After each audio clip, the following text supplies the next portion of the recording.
ruin their lives if marijuana suddenly became legal. And I don't think there is that reservoir out there. I think anybody who wants to smoke pot does.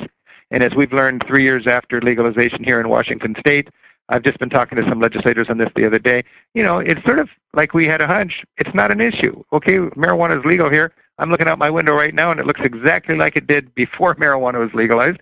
I would just say our governor has to arrest 8,000 or 9,000 less people every year, and we're generating tens of millions of extra money saved in law enforcement, and we're also generating tens of millions of dollars saved in extra tax revenue taken away from organized crime and gangs.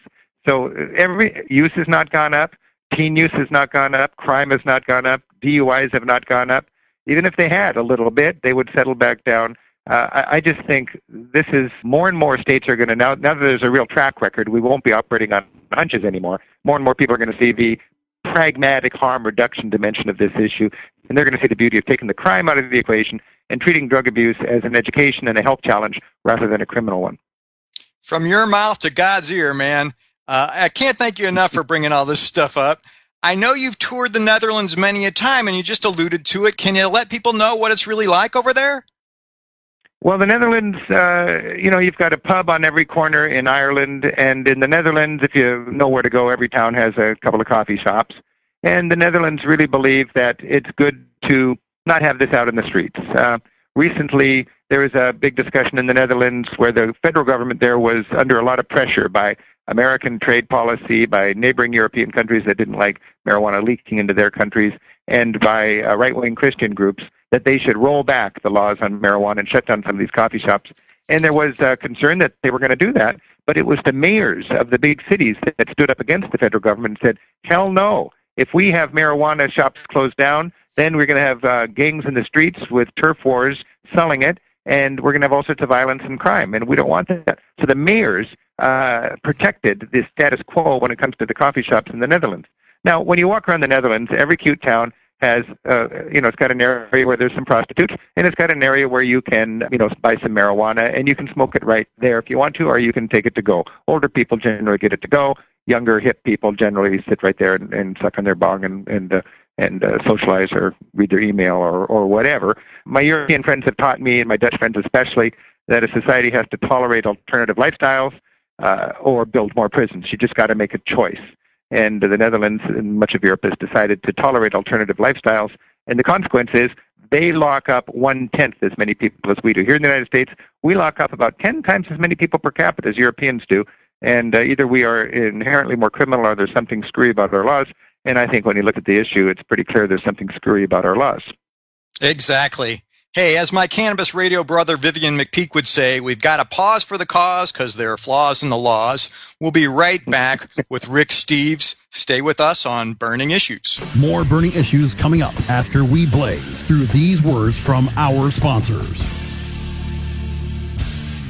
Dr. Dabber, hurry! Its temperature is shooting past 1,000 degrees Fahrenheit. It's burning up. I'm afraid for this little guy, it's just too late. What caused the problem? Only Dr. Dabber can maintain the perfect temperature for a smooth-tasting, slower burn. This standard vaporizer lost all of its health benefits, sending it up in smoke. So you're telling me that most vapor pens burn so hot they produce smoke, not vapor? Correct. Keep away from those standard vaporizer pens and turn to Dr. Dabber. Doctor's orders. Less heat, more flavor. InternetMarketingNinjas.com is the online dojo of the highly trained and skilled Internet Marketing Ninjas. Disavow documents, reconsideration requests, panda and penguin penalties. Let our superior SEO ninjas confront all of your link-related issues. The Internet Marketing Ninjas are equipped to master any marketing exercise, content creation, authorship, link building, PPC, and more. Plus, build more buzz for your brand with our social media marketing strategy. Discover all that the Internet Marketing Ninjas can do for you. Visit the online dojo now at InternetMarketingNinjas.com. From high atop Mount Soledad in San Diego, California, 100 feet above sea level. Good morning. It's good news with Cannabis Nurse Heather. This plant is amazing. Positive change is happening. We did it. No matter who you are, you can make a positive impact on the world. I would rather be illegally alive than legally dead. And that quote helped to give you strength. Nurse Heather is only on CannabisRadio.com. Good morning, Cannabis Nurse Heather. Time to fan the fire on some more burning issues, only on CannabisRadio.com. And we're back. We've got Rick Steves as our delightful guest today. Rick, I wanted to ask about the Portugal decriminalization experience. Would you care to talk about that? Yeah, in Portugal, there's a law, I think it's called Law 30. Is that what it's called? Do you remember? Indeed. Law 30. Yeah, and 10 years ago or so, Portugal had a dictator, and Salazar. They finally threw him away. And when a society throws out a dictator, there's this sort of a hedonistic fling because all of a sudden they got freedom. And the result of that was became a lot of people addicted to hard drugs, and that was a real problem for little Portugal. And they got together, and they had a liberal government in power, and they decided, we're going to do something out of the box here. We're going to legalize the consumption of all drugs, soft and hard, so we can target the needs of our hard drug addicted population and help them out. Pretty creative and radical at the time approach. 10 years later, there's a conservative government in power in Portugal, and the law was due for reconsideration. Are they going to re-up it, or are they going to throw it out, this experimental law? 10 years later, even with the conservatives who opposed it originally in power, Portugal has looked at the track record, and they realized none of the threatened downside of the law was coming true. There was not more drug tourism. There was not an increase in marijuana consumption. There was not an increase in young people using drugs. Their police force was able to focus on serious problems, and they cut a lot of the violence out of the equation. And they were able to treat hard drug addicted people not as criminals, but as sick people who needed help. And the conservative government re-upped Law 30. That is a very good test case, and I just love thinking about Portugal's ability to deal with its problems. And today, Portugal has half the number of people addicted to hard drugs as they had 10 years ago, and that means Law 30 is really working well. And they're nowhere near the top of the EU when it comes to cannabis use either, so I think it's just a wonderful data set. Yeah, Mitch, I think people who want to smoke pot do, and if all of a sudden, somebody who's never smoked pot, somebody who could go across the street and buy it like a packet of cigarettes, I don't think they would. And if they did, that's civil liberties, as long as they don't hurt anybody when they're high. So, I mean, that's a beautiful thing about the United States here. We can go to bat for our civil liberties, and I think it is a civil liberty for adults to use marijuana purely for recreation, as long as they do it in a mature and thoughtful fashion. I couldn't be with you more. Hey, your efforts in Washington State were just stellar and really much appreciated. I know you're a regular at HempFest. Do you have any thoughts about how HempFest has changed over the years? Well, HempFest kind of got me into this, Mitch, because it must have been 15 years ago. I just walked through the whole HempFest is a long, skinny festival. It goes all along the waterfront in Seattle, and you walk for half an hour through this. It's a festival of counterculture and a lot of crazy people, and it was a real eye opener for me that there's a whole subculture of our society that is just as legit as everybody else. And once a year, they get to come out from the dark and they get to celebrate what they think is important in public, in the sunshine, under the Space Needle, with a view of the Pacific. The Cascade Mountains and Mount Rainier, and it's such a festival of freedom and creativity and life. And I thought, and they're all celebrating something that they can go to jail for. And I thought, if you locked up all these people tomorrow, Seattle would suddenly be a much less interesting and vibrant place to call home. And I thought, this is really important that in our society we have people not who are tie-dyed and counterculture and scary to a lot of suburban moms, but people who are not scary, that can get together and talk common sense to our society so we can take the crime out of the equation. HempFest inspired me that way. I love the spirit of HempFest. I look forward to my moment on the main stage when I get to share my passion for this issue. And in the last couple of years, for me, it's a little less exciting because we've legalized marijuana. We still have some battles to fight in Washington State, and of course, we've still got a lot of other states around here that need to see the light. But HempFest is quite a remarkable celebration of freedom, and it's done a lot to move the cause forward to end the war on marijuana. Statement for diversity. I know you've got friends who've worked in Seattle politics for years and years. How have they reacted to the ideas of a tax and regulated market?